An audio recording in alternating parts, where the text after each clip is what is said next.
ちではないのか。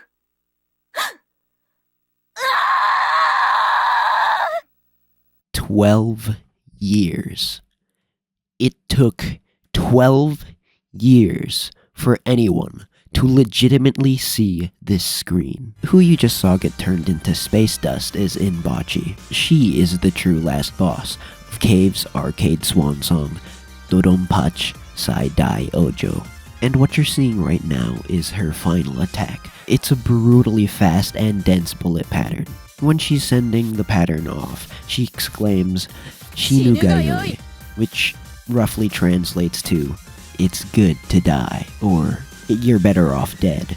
To even get a chance to grovel at Inbachi's feet, you have to clear the game without dying, without using bombs, find all the hidden B collectibles, and there's some other miscellaneous stuff that I'm missing, but that's already hard enough. Now Sairyou, the player that completed this one-all of Saidai Ojo, completed this game on the Xbox 360 port, which is kind of known to be a pretty horrendous port.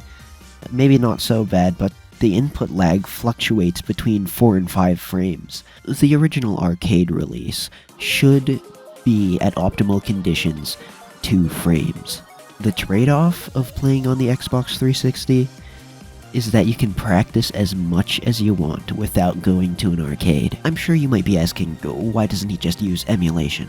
That's a whole story in and of itself, really. In the first place, Japan is really not accepting of emulation.